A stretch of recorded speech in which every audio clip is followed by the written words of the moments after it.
News Kakinada జిల్లా Tuni CH అగ్రహారంలో చిన్నారి అదృశ్యం కేసులో కీలక పరిణామం చోటు చేసుకుంది. నిన్న ఒక్కసారిగా ప్రత్యక్షమై మళ్లీ కనిపించకుండా పోయిన పెంపుడు కుక్కను డాగ్ క్యాచర్ బృందం పట్టుకుంది. అర్ధరాత్రి ఇంటి వద్దకు వచ్చిన కుక్కను సురక్షితంగా బంధించారు.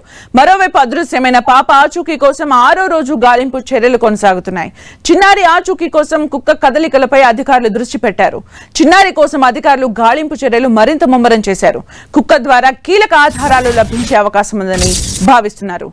జూన్ 6వ తేదీన శనివారం ఉదయం తుని మండలం దొండవాక గ్రామంలో జ్ఞానేశ్వరి అనే 2 ఏళ్ల చిన్నారి తన తండ్రి ఉంటున్న తోటలోకి పెంచుకుంటున్న కుక్కతో కలిసి వెళ్ళింది. అయితే మధ్యాహ్నం యథావిధిగా ఇంటికి వచ్చిన తండ్రి చిన్నారి ఏదని తల్లి భవానీని ప్రశ్నించడం, తల్లి చెప్పిన సమాధానానికి నా దగ్గరికి రాలేదంటూ కంగారుగా తోట వైపు పరుగులు తీశాడు. తోటలో ఎంత వెతికినా చిన్నారి జ్ఞానేశ్వరి కనిపించలేదు. అదే రోజు గ్రామానికి చెందిన ఒక వెర్రివాడు పాపను తోట శివార్లో చూశానని చెప్పడంతో అక్కడ గాలింపు చేపట్టిన ఫలితం లేకుండా పోయింది. ఈ విషయంపై పోలీసులకు జ్ఞానేశ్వరి తల్లి తండ్రి అయిన భవానీ గణేష్లు ఫిర్యాదు చేశారు. దీంతో పోలీసులు దర్యాప్తు ప్రారంభించారు. జూన్ 7వ తేదీన అంటే ఆదివారం ఉదయం 5 గంటల నుంచి పోలీసులు, గ్రామస్తులు సంయుక్తంగా కాకినాడ జిల్లా తుని మండలం దొండపాక సిహెచ్ అగ్రహారంలో ఉన్న తోటలను జల్లెడ పట్టారు. అయితే అక్కడ పాప ఆచూకీ లభ్యం కాలేదు. పాపతో ఉన్న శునకం జాడ సైతం తెలియరాలేదు. ఇక ఆ రోజంతా పాప కోసం పామాయిల్ తోటలతో పాటు సమీపంలో ఉన్న కొండ ప్రాంతాలను పోలీసులు ప్రత్యేక ఫ్లై కెమెరాస్తో వెతికినా ఎలాంటి ఫలితం కనిపించలేదు. ఇక జూన్ 8వ తేదీ సోమవారం 3వ రోజు పోలీసులు అనుమానం ఉన్న వ్యక్తులపై ఆరా తీశారు.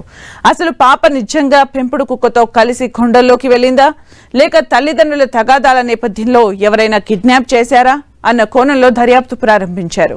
అయితే అలాంటి విషయం ఏమీ లేకపోవడంతో పాప ముమ్మాటికి ఈ కొండల వైపే ఉంది అన్న అనుమానంతో ఈ గాలింపు మరింత ముమ్మరం చేశారు. ఘటన ప్రాంతానికి డీఎస్పీతో పాటు ప్రత్యేక బలగాలు సైతం చేరుకుని దర్యాప్తు ప్రారంభించాయి. 3 రోజులు గడిచినా ఎలాంటి లాభం లేకుండా పోయింది. జూన్ 9వ తేదీన మంగళవారం అసలైన ట్విస్ట్ నెలకొన్న రోజు అని చెప్పుకోవచ్చు. పాప కనిపించకుండా వెళ్లి 4వ రోజు అని చెప్పుకోవచ్చు.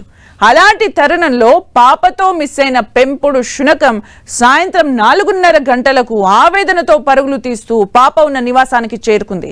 పాప తల్లి భవానీపై ఎగిరి ఆమెను రక్కేందుకు ప్రయత్నం చేసింది. దీంతో భయపడిన భవానీ కుక్కను తోసేసింది. తర్వాత అరుస్తూ కుక్క ఆ ప్రాంతంలో అలజడి సృష్టించింది. ఈ కుక్క రావడంతో పాప కూడా ఎక్కడో ఉంటుంది అన్న ఆశలు అందరిలోనూ చిగురించాయి. ఇలాంటి తరుణంలో మళ్ళొకసారి తోట వైపే కుక్క పరుగులు పెడుతూ అక్కడి నుండి కనిపించకుండా పోయింది. పోలీసులు కుక్క వెనుక పరుగులు తీసినా ఫలితం లేకుండా పోయింది.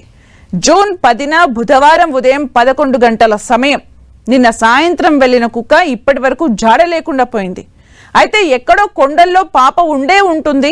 అక్కడి నుంచే కుక్క ఏదో విషయాన్ని తెలిపేందుకు ఇక్కడికి వచ్చి ఇక్కడ గందరగోళ వాతావరణాన్ని చూసి మరలా వెనక్కి వెళ్లిపోయి ఉండొచ్చని కొందరు భావిస్తూ ఉంటే, తల్లి మాత్రం నా పాపను ఎవరో తీసుకుపోయి ఉండొచ్చు, వాళ్ళ వద్ద ఉంటుంది అంటూ ఆవేదన వ్యక్తం చేస్తున్నారు.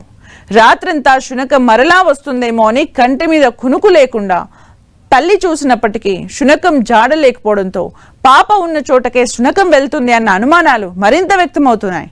జూన్ 11 గురువారం ఉత్తరప్రదేశ్కు చెందిన యువకులు చాకచక్యంగా కుక్కను పట్టుకున్నారు. ప్రస్తుతం శునకం రౌద్రంగా ఉండటంతో శాంతపరిచే పనిలో ఉన్నారు.